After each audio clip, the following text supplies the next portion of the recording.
Thank you guys for being here and coming and hanging out and hearing what I have to say about my work and my style and my process. And I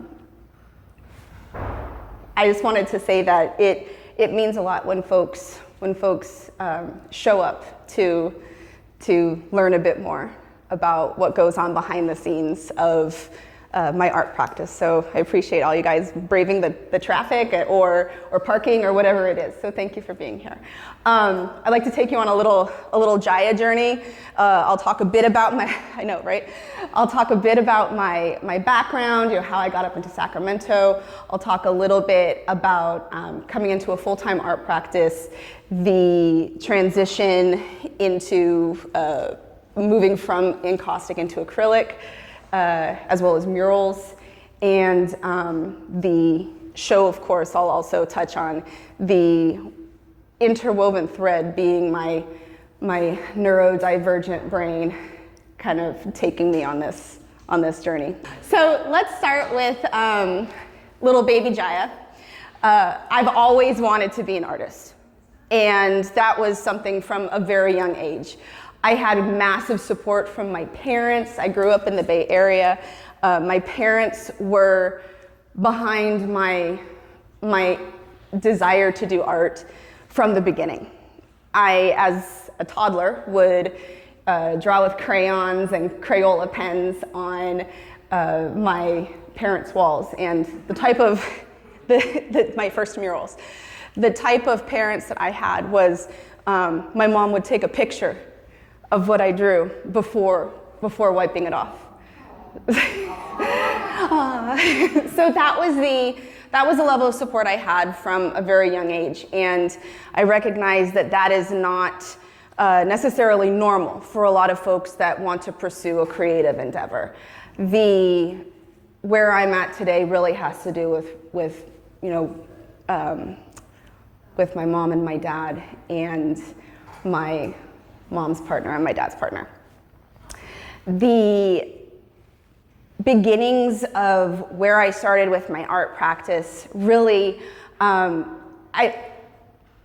thought I wanted to go to art school. Maybe the art school, well, I know the art school that I chose, it wasn't for me. So even though that kind of digressed into a different direction, it didn't stop me from creating, painting, showing, trying out for competitions, getting in, not getting in, but it was an all-encompassing drive. I really want to say that, like, a lot of, I would say, youngsters starting out, or anyone who is starting out in art, and they submit and they want to start putting their work out there in the world, and that first, or that rejection, and that maybe consistent rejection, it can stop a lot of people. The rejection is part of the process, and it just becomes easier to submit and not you don't submit to get in.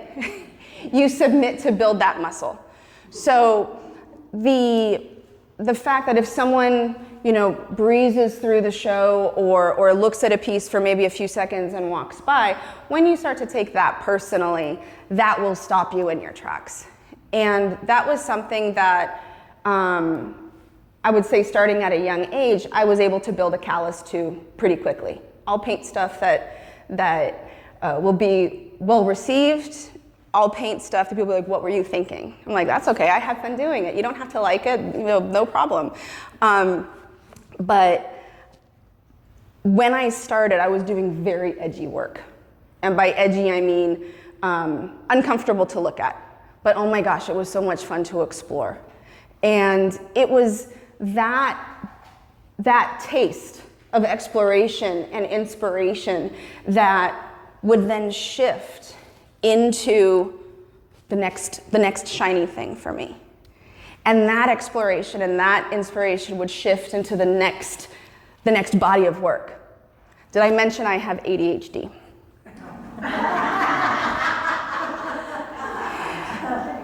ADHD has been It's been my double-edged sword throughout my life, whether it's been in going to the grocery store, or going to the studio, or standing in front of a wall. ADHD, and it's going to be there for the rest of my life too. The taming or understanding or using it to your advantage is where it does not become a hindrance.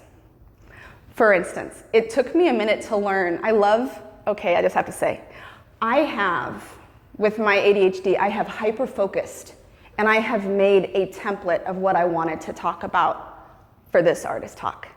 I had bullet points. This is how I operate. I give myself permission in any project where I am also hyper-focused and I have a militant plan of how to execute a 4,800 square foot mural. I have that plan just so I can set it aside. I have that plan that has been meticulously thought out, over thought out. I have that plan so that I can hopefully absorb and ingrain some little nuggets in my own thought process. So I'll be able to naturally refer back to that while I'm randomly on the so here's what we're gonna do, team, and I sound really smart. But I put the plan aside, but I've got it. So I spent time putting this presentation together for you guys, of which I now have set aside and I'm not gonna look at for the rest of this artist talk. It's right over there. It's right over there for me if I need it. But the ADHD tendencies, this double-edged sword, it allows me, I know what hyperfocus looks like. It allows me to hyperfocus on a project. It allows me to execute on a very high level. And so I use my ADHD to my benefit. My ADHD also kicks me in the butt. My hyperfocus can be detrimental to my personal relationships. And for those of you who know me, I love how my mom's laughing. For those of you who know me and have hung out with me through my hyper-focus rabbit holes, and you're still hanging out with me, I appreciate you. You're my people. So thank you for your patience and understanding with that part of my brain. My drive is, it's my work. My work comes first. My work comes first to the detriment of personal relationships. And this is something that can, cause, it can be a challenge at times. But for me, being able to count on my work, and I have the next project rolling, and I have, or the next class scheduled. When I was teaching for 15 years, I had this rotation of classes. I wanted to perfect that work. And not so much for the reason of having it be perfect, but I wanted to perfect my work so that it would be second nature for me the next time I do it around. So little baby Jaya, ADHD, drawing on her parents' walls with crayon, and gets taken a picture of, wiped off. Art school, not so much. Working retail for about 16 years while I'm painting, while I'm showing, while I'm teaching. Ultimately, moved out of the Bay Area and into Sacramento, and that's when things really shifted. Moving into Sacramento, my teaching, it continued, but what really opened up was the art community. And this, I want to say, is not, I would say, normal for everyone when they move to a new city, or even just in general in their art career. A lot of folks have a lot more, I want to say, challenge with maybe gatekeeping or an old guard, so to speak. But moving to Sacramento, my work, my contemporary work was very well received right off the bat, and I had a number of solo shows, and I understand that can be a unique experience. My intro into the Sacramento art scene, my name became synonymous with working with encaustic. Encaustic is one of the most alluring, bewitching, sexy mediums. And I will explain that, because you're like, what's a sexy medium? You're working with pigmented hot wax, and you're manipulating the wax with heated tools like torches. So you're basically painting with fire. That's so cool. And I just literally, all the puns intended, I melted into that. And so Jaya, doing encaustic, Jaya does encaustic shows. I showed encaustic. Encaustic was what my name was connected with. I taught with acrylics. Acrylics was my teaching tool. And when I taught with acrylics, for me, it's repetitive in class, because I want to show this is how you ABC achieve this, so that my students can achieve the most success possible. So my acrylic mentality was really limited. Transitioning that mindset required something that took a global stop. And in 2020, when everything shut down, and everything was unknown, and everything was awful, to put it mildly. When 2020 hit, I no longer had access to my encaustic studio. So I had to put my encaustics on the back burner. You're welcome. So in 2020, I had to set my acoustics aside. I transitioned my little 10-foot by 20-foot garage into an acrylic studio, because I had a show coming up in 2021 that I had no idea was going to happen or not happen. But I needed to create work, because Lord knows me with my due diligence, I'm going to have that body of work whether the show is going to happen or not. And I had a pile of acrylics that I could pull from. Because when I taught with acrylics, I worked with Golden brand acrylics. I went through their educational program. And so I had a bunch of acrylics that I could play with. And again, my muscle memory with acrylics was 16, and when I say 16 years, there's private mentorship, there's the regimented classes. I don't know if regimented is the right word, but I had my roster of classes.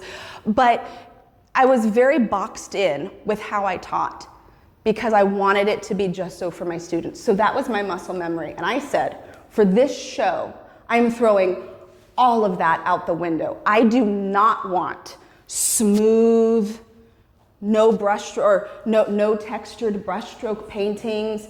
I'm going to break out of my limited color palette that I've been using for more years than I'd like to admit. I don't want to use brushes. So I switched every way that I was thinking about this medium. And I put aside my brushes, and it was almost ceremonial. This was in my little 10-foot by 20-foot garage.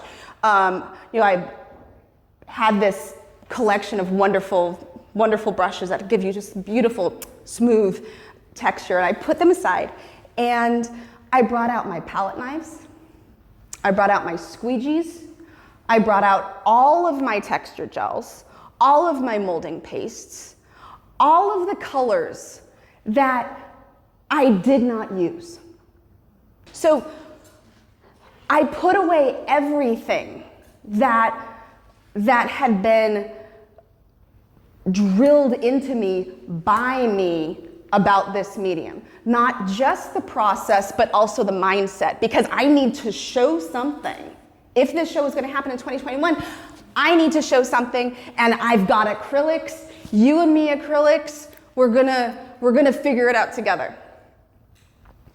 That shift with the medium was paired with what was going on in 2020.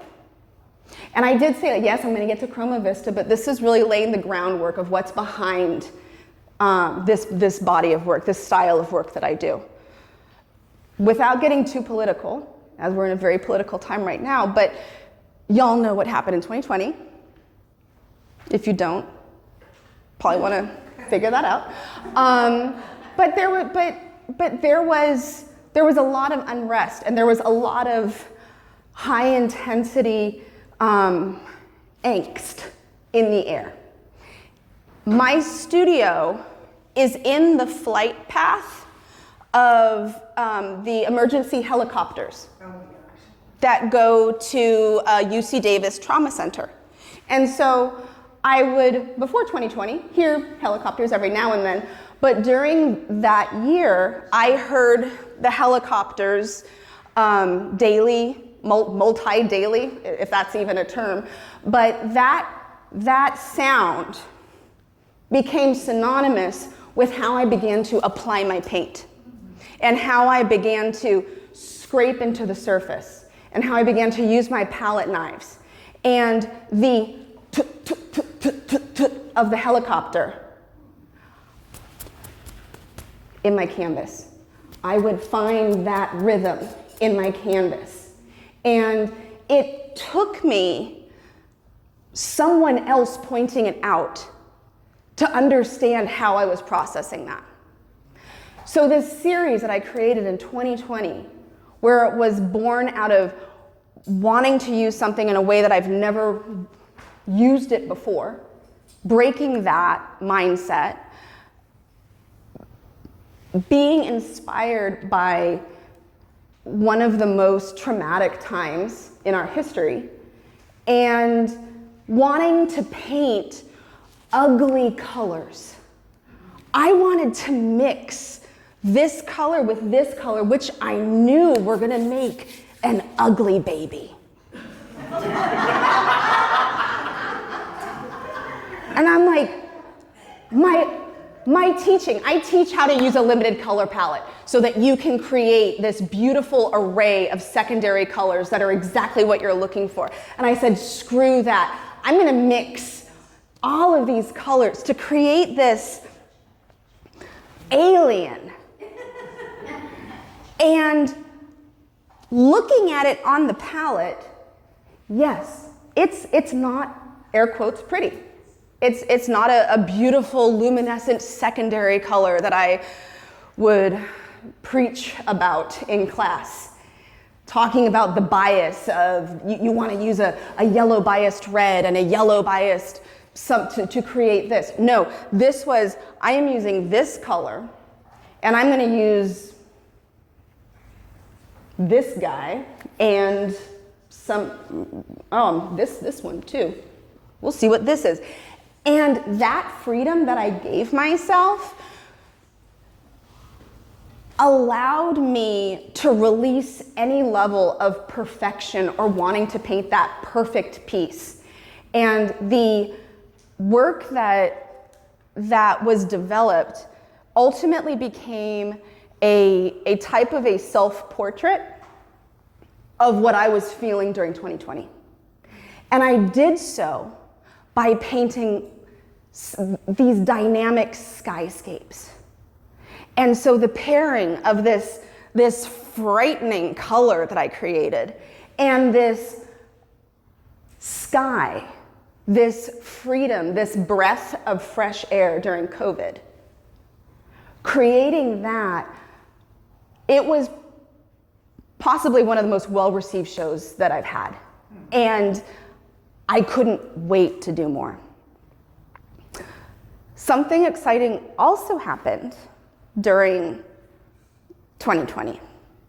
My ADHD, my raccoon shiny object syndrome of inspiration, or what substrate I'm going to paint on, or what tool I'm going to use, or what color I'm going to grab. Again, ADHD. I'm like, oh, ooh, yeah, no, wait, over here.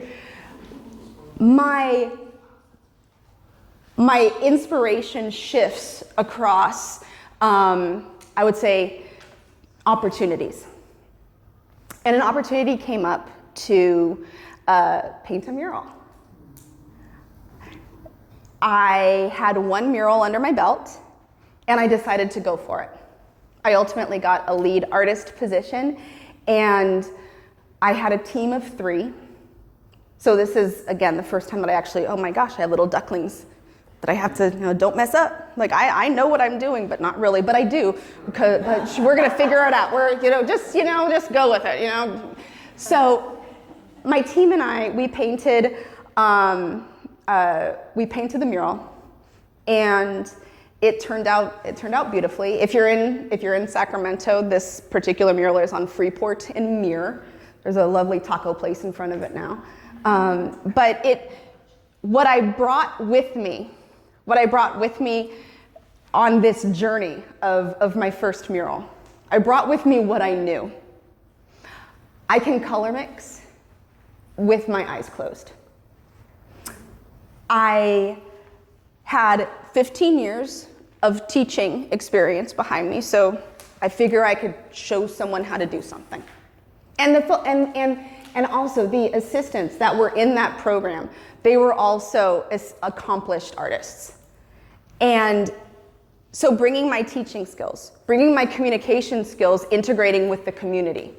So this is something where I'm just shifting the focus from the studio to the wall.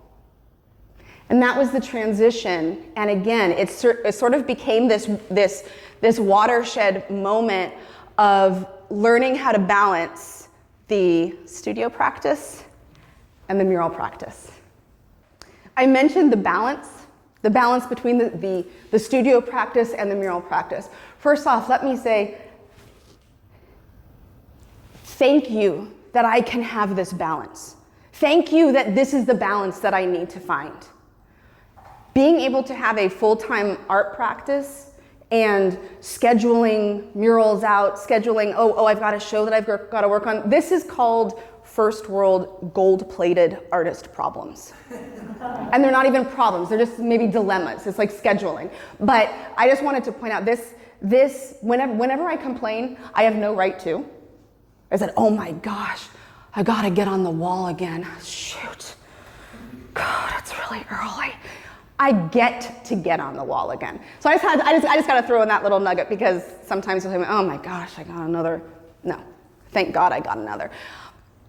So the balance, I just wanted to touch a little bit on the balance. Now that I have this mural practice, which is at this point starting to snowball. People are seeing this mural that I've done, and they want to know if I can do this, or how much would it cost to do this? I'm like, I don't know, let me figure that out. But the balance of that shiny thing, I cannonballed into murals. And to my studio practice detriment, I cannonballed into murals. So this was being built. This was gaining strength, gaining notoriety. People were knowing me for my murals. People were, I would say, fueling my ambition in one direction, whereas another direction was becoming out of balance. And at about that point, that's when Natalie showed up and said, Jaya, oh my gosh, I want to do a show. I love your encaustics. That's right. And my rocket self is like, oh my gosh, encaustics is so 2019. Please. But I would love to show you my body of acrylic work. This is where my inspiration is at right now. Knowing I had this lineup of mural projects in the hopper. And my balance with my studio practice and my my studio practice and my mural practice is being able to successfully do both and find the time to do both and love both and not just dote on one child, where the little redheaded stepchild over here says, oh, I want to paint with me. I'm like, oh, later, kid. But the studio practice found its way in between my mural projects. Because the way that my brain works is when I am on project, I am 150% on project. I cannot even begin to think about painting a little 5x5. My mom has been waiting for a commission.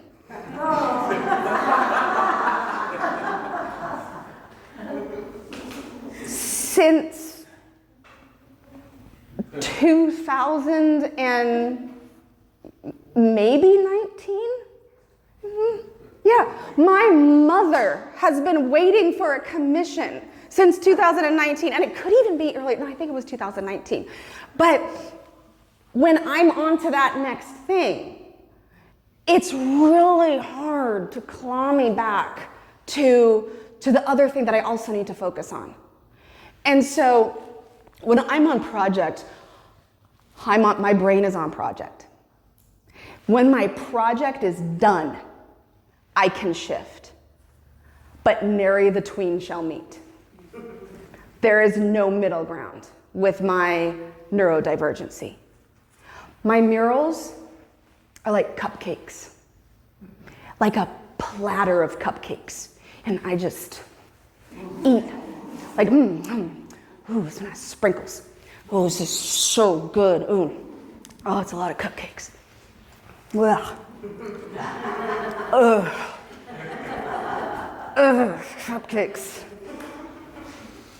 And I will eat all of the cupcakes to the point of being sick. And that brings me to my studio practice. And my contemporary paintings are like tacos. And I will have carnitas. Ooh, it's a grilled chicken. I will have tacos. Tacos, yes, I want to paint with that. Oh my God.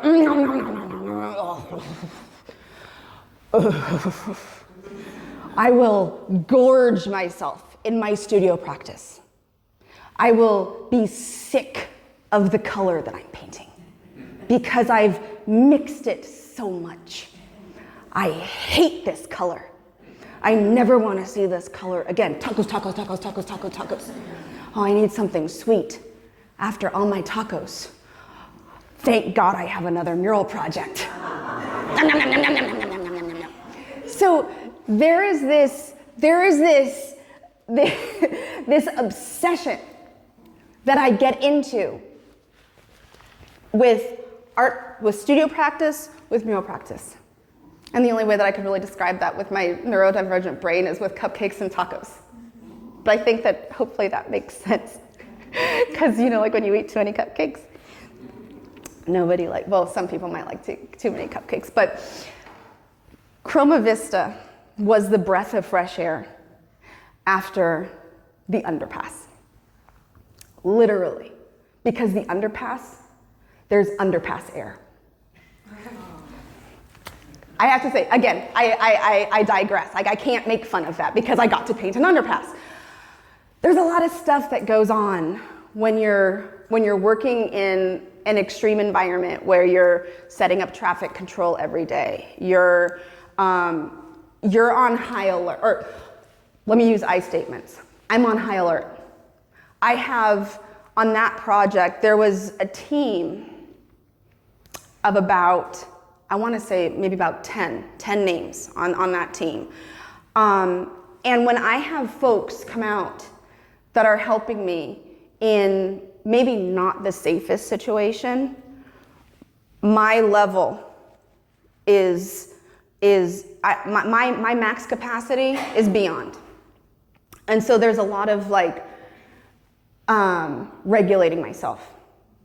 And I put on the most professional business, let's get this done safely. mindset. And when I was able to step away from that and into the studio and begin scooping out all of my heavy gel gloss medium, scooping it out with my palette knife, and then squeezing out the color onto the palette, like, oh, what's this? Yes! Tacos, tacos, tacos, tacos, tacos. This show was the breath of fresh air after that process. And it got me back into more of like a meditative state, because when I'm in studio, it's me. It's me in my head, which is not a lot of people need to be there. But it's me just being able to be inspired, being able to look at each piece and consider driving across that causeway. At what time of year? What do the rice fields look like at that time of year? What green is that? What yellow do I need to make that green? How can I create this in a little bit more of an abstract way? Oh, this is awesome. Let me put this over on this one. Me being in the studio is my meditation. And being able to recreate from that 2020 inspiration of letting go of perfection and just exploring color or texture, that was, I would say, the thanks that I have for this show. So the pieces that you see in chromavista, these are all inspired by the causeway, driving the causeway over different times of year during the winter time, when you have these beautiful earthy browns and greens that have just sunken into the earth, and the sky that's not that summer blue, but it's a little bit colder. But then when you drive over the causeway during the summertime and you see that neon green of the rice fields and that summer hot 105-degree sky, and you just want to play with those blues. This is that exploration. And chromavista, I really honed in on how I wanted to convey this landscape. The landscape around Yolo County. Because it's a little bit different than the Delta. And finding those nuances, that was where I got to get lost. That was where I got to let go of the underpass and just be in imagination. So chromavista is that inspiration.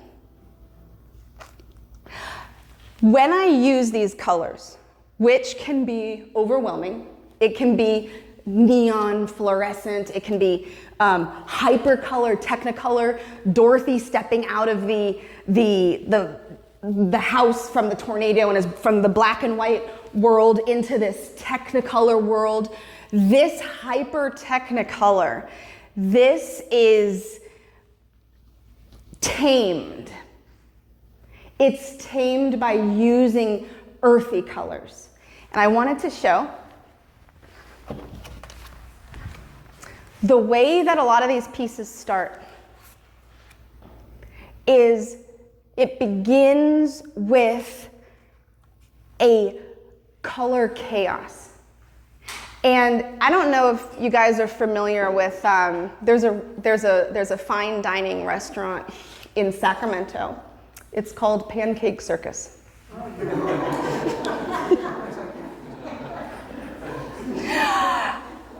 Pancake Circus. This is my Pancake Circus. I think I can say less. It's a little bit chaotic. It's not, you're like, oh my gosh, this is extra. And I love it. You're like, yes, it is Pancake Circus. But I begin with the Pancake Circus. I begin with the fluorescent colors. And fluorescent colors are something that in my classes I would say, you want to be a little careful when you pull out your fluorescent colors because they're very fugitive. Fluorescent colors are technically not as light fast because they are dye-based. And here's teacher Jaya coming out, and I say, you know what, 2020, life is too short, use the fluorescent color. So the fluorescents that come out, the fluorescence and this line work that peeks through, I paint the entire painting with this pancake circus because I don't know where it's going to peek out. So I have these pieces prepped in my studio, and people will say, oh my gosh, that's lovely. I'm like, oh, it's the underpainting, but thank you. Okay, yeah. I'm like, oh, take the hint, Jaya. My next show will be just these. I'm like, hey, that's all pancake circus. But this is the beginning. The beginning starts with this total abstract, non-representational base, and how I choose to hide it, what I choose to cover up and conceal. That's that journey that ultimately turns into this body of work. The next step, there is a passing of the torch, and there is a uplifting those who are that next gen. And they've been with me on a lot of projects. And I know that during this time frame, there's going to be a lot more. I'm not going to be the one on the scaffold, but I do see my murals continuing. I do see mentorship continuing. I do see bringing those who want to step up into that game. I see more of that connection. And I think that that's a very important long game. The evolution of my art practice is contingent on the path that I'm on, the path of inspiration, experimentation, painting the ugly thing, making the mistake, doing the scary thing, and doing it again, and doing it again, until it's not so scary, until it becomes second nature, until I want to do the scary thing. The underpass was 4,800 square feet. You don't know what's coming up in the hopper. It's bigger than 4,800 square feet. And I'm super scared. But I do it scared. I do it. The evolution of my art practice is contingent on doing the thing that scares you, sharing it, not holding on to it like it's precious, letting it go so that others can learn from it and learn with you. That got me here today, and I know that I'm excited about what's going to be next. Thank you, guys.